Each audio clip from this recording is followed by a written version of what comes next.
안녕하세요. 축구 전문 기자 한준입니다. 손흥민 선수가 갈라타사라이와 2024-2025 시즌 UEFA 유로파리그 4차전 원정 경기에 선발 출전할 것으로 전망되고 있습니다. 토트넘 선수단 내에 부상 이탈 선수들이 늘어나면서 엔지 포스테코글루 감독의 고민이 깊어지는 상황인데요. 포스테코글루 감독이 튀르키예 이스탄불에서 가진 공식 기자회견을 통해 밝힌 토트넘 선수단의 새로운 부상 선수 발생 상황, 그리고 손흥민 선수와 더불어 대대적인 로테이션이 이루어질 갈라타사라이전의 깜짝 출전 예상 선수 명단, 그리고 현지 언론의 최신 승부 예측 분석까지 총정리해드리겠습니다. 한국 시간으로 11월 8일 금요일 새벽 2시 45분에 킥오프하는 경기 하루 앞두고 포스테코글루 감독이 공식 기자회견을 가졌는데요. 이미 토트넘의 공식 채널을 통해서 손흥민 선수가 튀르키예 원정에 동행하면서 비행기에 탑승하는 모습도 소개가 됐고, 또 이 공식 기자회견 이후 진행된 토트넘의 최종 훈련도 손흥민 선수가 가장 먼저 그라운드에 등장을 하면서 선수단을 이끄는 모습이 포착이 됐습니다. 즉 손흥민 선수가 에스턴 빌라를 4대1로 이긴 지난 주말 프리미어리그 경기 55분만 뛰고 조기 교체됐었는데, 이를 통해서 몸 관리가 확실하게 이루어졌다. 웨스트햄과의 경기 출전 후 다시 통증을 느꼈던 때와 달리 이번에는 무리 없이 튀르키예 원정도 이동을 했고, 이동 후에도 무리 없이 훈련을 소화했기 때문에 확실하게 회복된 모습을 보인 것입니다. 다만 손흥민 선수가 어쩔 수 없이 뛸 수밖에 없는 상황인 것도 알려졌는데요. 포스테코글루 감독이 경기 전 회견에서 선수단의 몸 상태에 대한 질문을 받았는데, 우선 지난 주말 경기 어시스트 과정에서 햄스트링 통증을 느끼며 교체 아웃됐던 히샬리송에 대해서는 아직 최종적인 정보를 얻어야 하는 상황, 조금 더 정밀 검사 결과를 기다리고는 있는데 그래도 당분간은 결장할 것 같다라고 얘기했어요. 아웃 포로 와일이라는 얘기니까 사실 근시일 내에 돌아오긴 어렵다. 최소한 한 달가량은 뛸 수 없을 것으로 예상된다고 이야기했습니다.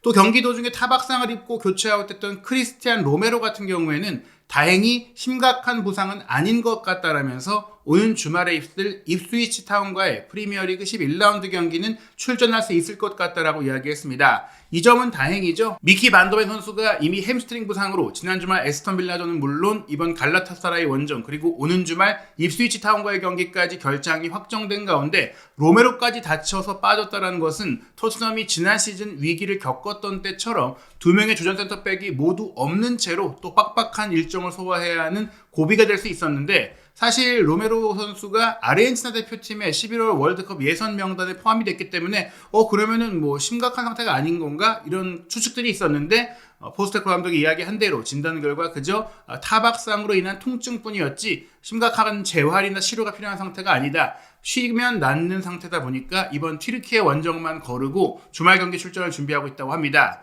문제는 공격 라인에 있는데요. 맨체스터 시티와 카라바오컵 16강전에서 멋진 골을 터뜨렸고 그 당시 굉장히 좋은 경기력을 환보였던 티모 베르너가 그때 살짝 부상을 입으면서 교체 아웃됐었잖아요. 지난 주말 에스턴 빌라와의 경기에 결장했을 때도 왜 아예 안 나왔지라는 생각을 했었는데 역시 사타구니 통증이 있었던 것 같고, 또 그에 대해서 아직까지도 포스테코글루 감독이 베르너가 이 통증을 호소하고 있다 보니까 이번 튀르키예 원정도 동행하지 못했다라면서 언제 회복할지에 대한 일정이 미정이라고 이야기했습니다. 즉 베르너가 이탈한 상황이라면 손흥민 선수의 왼쪽 측면 공격수 자리에 로테이션 자원 하나가 빠졌다라는 것인데, 17살의 유망주 마이키 무어가 이 자리를 주 포지션으로 삼고 있는 선수이긴 하지만 유로파리그에서 특히 좋은 모습을 보였던 이 마이키 무어 선수도 튀르키예로 오지 못했다고 합니다. 하루 전에 바이러스에 감염이 되면서 집에 머물게 됐다고 했는데요. 아마 이 바이러스는 보통 우리식으로 표현하자면 감기에 걸린 것으로 볼 수가 있어서 심각한 부상을 입은 것은 아니지만 그래도 이 바이러스 문제가 생각보다 컨디션에 미치는 영향들, 또 장기화될 경우에는 역시 경기 출전으로 이어지기 어렵다 보니까 마이키 무어까지 없는 상황이 된 것이죠. 결국에는 손흥민 선수가 자신의 자리를 대신할 수 있는 무려 3명의 선수가 없는 상황이다 보니까, 이런 상황이라면 또 솔란키나 존슨도 너무 많은 경기를 소화하고 있잖아요. 그 선수들도 풀타임을 소화할 수가 없기 때문에 손흥민 선수가 솔란키의 자리 내지 본인의 주 포지션을 번갈아 가면서 소화해야 할 수 있는 상황도 상상할 수 있는 겁니다. 건강하고 자격을 갖춘 선수들이 다 여기 있다라고 이야기를 하면서 다른 선수들을 충분히 데려왔다. 또 우리 유망주들도 데려왔다. 그리고 오늘 경기 계획에 대해서도 유로파리그 이전 경기에서 보셨다시피 선수단 로테이션을 할 것이다라고 얘기를 했습니다. 우리가 현재 일주일에 3경기씩을 치르고 있고 시즌이 개막한 이후 거의 모든 선수단 내의 선수들을 기용하고 있다. 선수들이 이렇게 꾸준하게 정기적으로 경기를 하면서 컨디션이 좋아졌고 그래서 우리 팀이 잘 작동하고 있기 때문에 갈라타사라이와의 경기에 변화를 줄 것이다라는 말로 지난 주말 에스톤 빌라와의 경기에 선발로 뛰었던 선수들이 꽤 적은 숫자만 선발로 뛸 거다라고 예고를 했어요. 다시 한번 결과를 낼 수 있다고 믿는 팀을 구성하는 게 중요하다면서 단지 체력 안배를 위한 기계적인 로테이션은 아니고 그래도 이길 수 있는 경기를 할 수 있다고 믿는 선수만 내보낸다라고 이야기했습니다. 이 얘기 속에 사실 이번에 소집된 명단에 꽤 많은 2군 팀 선수, 유스팀 선수들이 포함되어 있다 보니까 어린 선수들로 지옥의 원정이라고 불리는 튀르키예에 와서 경기 결과를 낼 수 있겠느냐 그런 우려도 따랐는데요.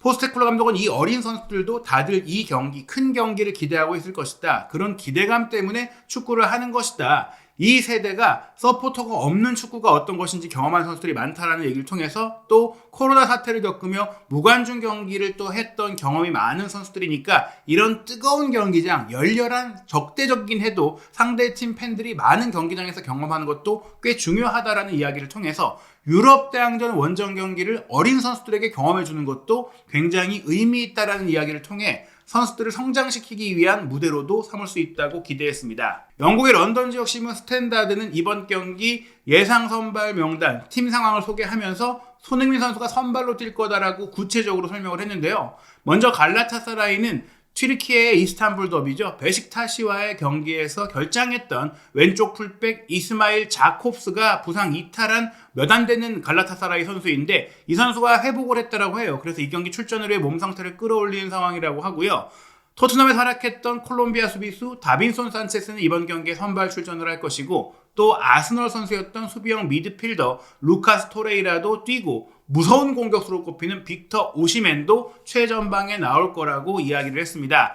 오시멘 같은 경우 몸관리 문제로 인해 최근 훈련을 많이 소화하지 않았다고는 하지만 경기 출전까지는 문제가 없다는 얘기가 있으니 토트넘과의 경기의 모습을 드러낼 것 같아요. 김민재 선수와 함께 나폴리의 세리에A 우승을 이끌면서 세계 최고의 공격수 중 한 명으로 떠올랐던 오시멘이 본인의 높은 몸값으로 인해 그리고 나폴리의 완강한 자세로 인해 이적 협상이 제대로 이루어지지 못하면서 올 시즌 거액의 연봉으로 한 시즌만 딱 갈라타사라이의 임대 선수로 뛰고 그 과정 속에 나폴리와 연장 계약을 맺으면서 적정한 수준의 바이아웃 조항을 삽입을 했기 때문에 올 시즌을 마치고 나면 오시멘 선수가 염원했던 프리미어리그 이적이라든지 또 유럽의 챔피언스리그 우승권 팀으로의 이적을 추진하고 있는데 그 일이 실제로 이루어지려면 갈라타사라이에서도 본인이 건장한 경기력을 보여줘야 되고 무엇보다 유로파리그에서 좋은 성과를 내야 하기 때문에 이번 경기는 오시멘이 출전도 하고 또 본인의 쇼케이스로서 프리미어리그 팀과의 경기이기 때문에 더욱더 열심히 뛸 거라고 생각이 됩니다. 토트넘 선수단의 얘기로 넘어가면 미키 반더벤 선수가 맨시티와 경기 입은 햄스트링 부상으로 결장하고요.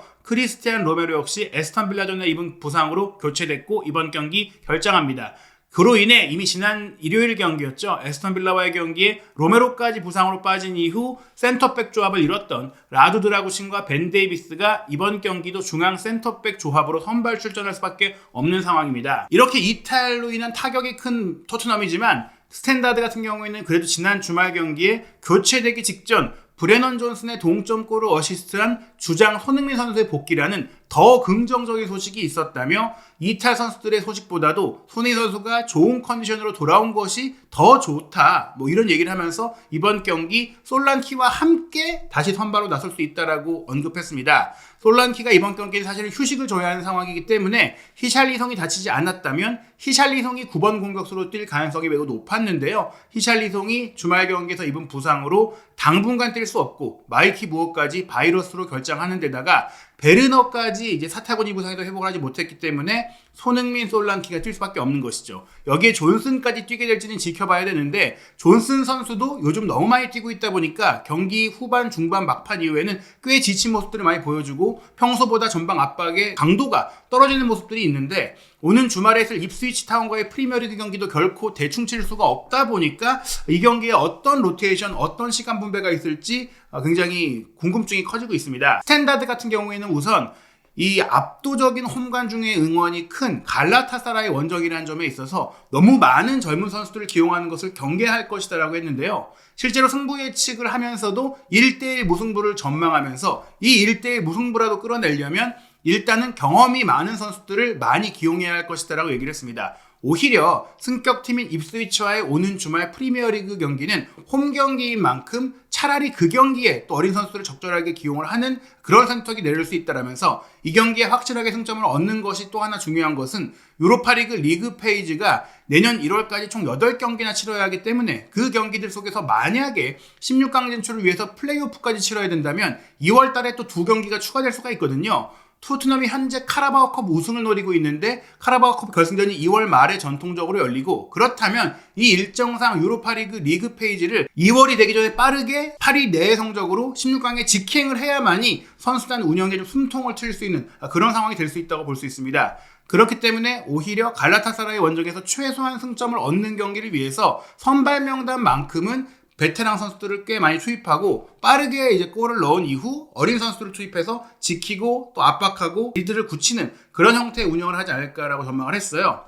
홈팀 갈라타사라이가 올 시즌에 굉장히 좋은 컨디션을 유지하고 있고, 이 유로파리그 일정 중에 토트넘에게는 가장 어려운 시험대 중에 하나가 이 경기라는 얘기가 나오고 있는데, 최근 결과가 좋다 하지만 또 포스테코글루 감독 입장에서도 이 경기를 허무하게 또 크게 패배할 경우의 타격은 적지 않기 때문에 너무 무리한 로테이션이 있기는 어렵다는 것이죠. 일간지 인디펜던트 같은 경우는 이 경기가 역시 유로파리그의 미리 보는 결승전급의 빅매치라고 얘기했는데요.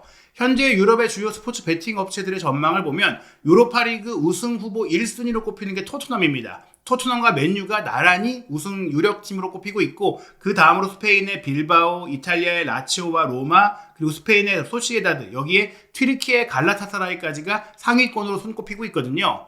갈라타사라이의 우승 배당률도 꽤 의미 있는 배당률이다 보니까 우승까지는 아니더라도 갈라타사라이가 충분히 16강 이상의 성적을 낼 것이다라는 전망이 주를 이루고 있고, 그렇다면 리그 단계에서 만나긴 했어도 토트넘과 갈라타사라이가 8강, 4강 이런 데서도 만날 수가 있고, 또 결승전에서 맞붙을 가능성도 배제할 수 없다고 했습니다. 토트넘과 갈라타사라이가 공식 경기로 만나는 것은 이번이 처음인데요. 갈라타사라이가 잉글랜드 팀을 상대로 했던 유럽 대항전 최근 6경기에서는 1승 2무 4패로 좋지 않은 성적을 거두고 있다는 점은 토트넘 입장에서는 긍정적이겠죠. 반면 토트넘은 튀르키예 팀과의 역대 경기 총 3차례 베시타스와 맞대결이 있었는데 1승 1무 1패로 호각을 이뤘던 바가 있습니다. 그러나 가장 최근 대결이었던 2014-15 시즌, 손흥민 선수가 입단하기 직전 시즌이었는데 유로파리그 원정 경기에서 0대1로 졌던 기억이 있으니 튀르키예 원정에서는 패배 기록이 있다고 보시면 될 것 같아요. 양 팀의 올 시즌 기록적인 면을 통해 분석을 해보면 양 팀의 성향이 꽤 비슷하다라는 결론이 나왔는데요. 양 팀 모두 라인을 높이고 전방 압박을 하고 공격적인 축구를 하는 팀이다. 위험을 감수하는 전략을 펼치고 있고 이를 통해 결과를 잘 내고 있는데, 이번 경기는 그렇다면 어떤 팀의 퀄리티가 더 좋은지가 드러날 거라고 했습니다. 홈팀인 갈라타사라이 역시 굉장한 공격 축구를 하고 있는데요. 올 시즌 유로파리그 참가팀 중에 현재까지 가장 많은 슈팅 64회, 가장 많은 유효 슈팅 27개를 기록하고 있고, 9득점으로 역시 공동 최다 득점을 기록하고 있는 유로파리그 현 시점 최고 화력의 팀입니다.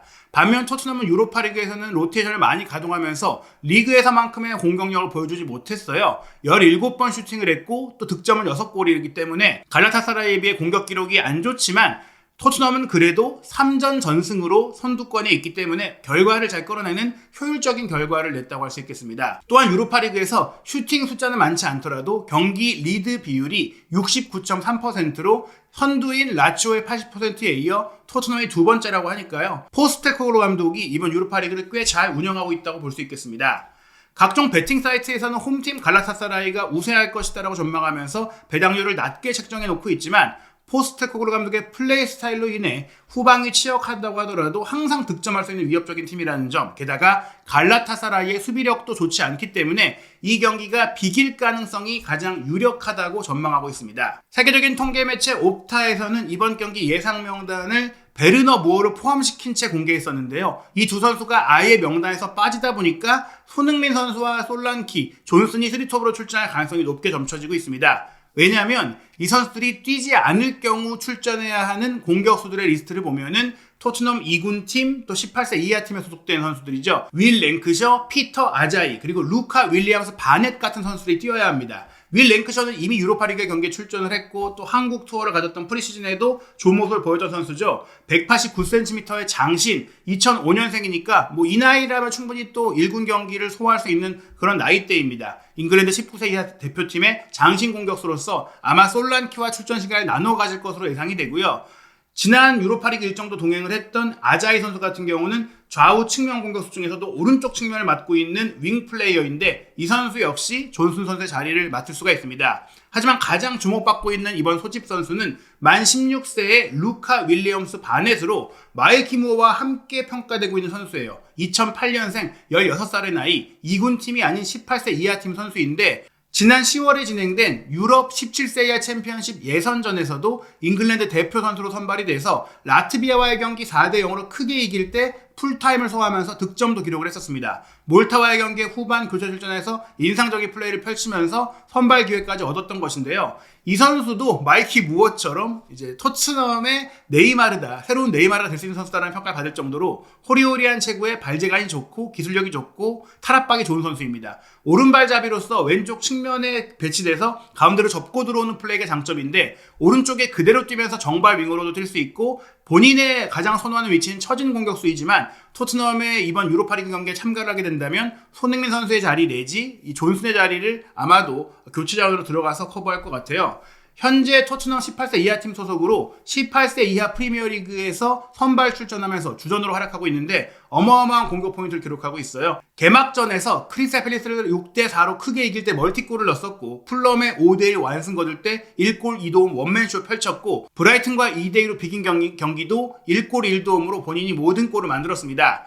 사우스햄튼전 3대3 무승부에도 득점을 했고 레딩전, 웨스트햄전도 연속골을 터뜨리면서 올 시즌 본인이 참가했던 7번의 18세 이하 프리미어리그 경기 중에 7경기에 득점을 올렸고 단 한 경기 에스턴 빌라 18세 이하 팀과의 경기만 공격 포인트를 올리지 못했는데 그 경기만 토트넘이 0대2로 패배했습니다. 즉 6골 3개의 도움, 거의 7경기 만에 10개에 가까운 공격 포인트를 올리고 있으니까 이 경기에 이제 성인 무대에서도 이 능력이 통할지를 점검할 수 있는 기회가 주어질 것 같아요. 갈라타사라이 같은 경우에는 토트넘과 경기에 총력을 기울입니다. 이카르디와 오시멘의 투톱에 메르턴스를 처진 공격수로 배치하고 왼쪽 윙백으로 아크긴, 오른쪽 윙백으로 윙포워드로도 뛸 수 있는 일마즈가 뛰고 두 명의 중앙 미드필드는 토레이라와 사라가 뛰는데 사라 선수가 날카로운 왼발킥을 기반으로 세트피스 상황 내지 또 인플레이 상황에서도 예리한 스루 패스와 로빙 패스와 크로스 패스를 통해서 수많은 공격 기회를 창출하는 갈라타사라이 중원의 에이스라고 할 수 있습니다. 3백 라인 역시 다빈손 산체스를 중심으로 바라다츠키와 아이한 모두 공격 가담 능력이 있고 특히 다빈손 산체스와 바라다츠키는 세트피스 상황에서의 헤더 득점 능력까지 갖고 있기 때문에 토트넘의 수비적인 약점을 공략할 수 있는 팀인데요. 말씀드린 대로 무승부 전망도 많고 갈라타사라이가 유리할 거란 전망이 많지만 옵타이티 애널리스트는 갈라타사라이의 승리 확률을 31.9%, 토트넘의 승리 확률을 42.8%로 원정팀인 토트넘이 승리할 것이다라고 슈퍼컴퓨터가 시뮬레이션한 결과 나왔다고 소개했습니다. 인터넷 매체 스포츠 키다 같은 경우에는 갈라타사라이의 홈경기 성적이 굉장히 좋고 이카르디와 오시멘이라는 투톱의 공격력에다가 10월 28일 베식타시전 이후 열흘 가까이 휴식을 하면서 이 경기를 준비한 갈라타사라이가 유리할 거라고 했어요. 토트넘이 물론 최근 좋은 경기력을 보여왔지만 선발 명단에 변화를 줄 수밖에 없는 힘든 일정이다 보니까 결국 갈라타사라이가 2대1로 이길 거라고 전망을 했습니다. 실제로 유럽 주요 베팅 업체 역시 경기 당일이 가까워오자 갈라타사라이의 승리 가능성을 더욱더 높게 평가하고 있는데요. 갈라타사라이의 승리 배당률이 평균 2.19배로 책정이 됐는데 하루 전만 하더라도 2.37배로 더 높았거든요. 즉 갈라타사라이 승리에 베팅하는 이들이 늘어나고 있다는 것이고 토트넘의 승리 배당률은 2.68배에서 2.98배로 더 높아졌어요. 즉 토트넘이 이길 거라고 베팅하는 이들이 더 줄어들고 있다는 얘기입니다. 이것은 사실 로테이션 과정 속에 무어와 베르너가 뛸 수 없게 된 상황이 반영되지 않았을까 생각이 되는데요. 과연 이 경기 선발 출전이 유력한 손흥민 선수가 빠르게 공격 포인트를 올리고 골을 넣으면서 휴식을 취할 수 있는 또 그런 상황을 만들어낼 수 있을지 이 경기 한준TV는 여러분과 실시간으로 소통하는 입중계로 준비하고 있습니다. 한준TV 구독, 좋아요, 알림 설정으로 토트넘과 갈라타사라의 경기 입중계 알림 그리고 경기 후 분석과 현지 반응 각종 컨텐츠 놓치지 않으시기 바랍니다.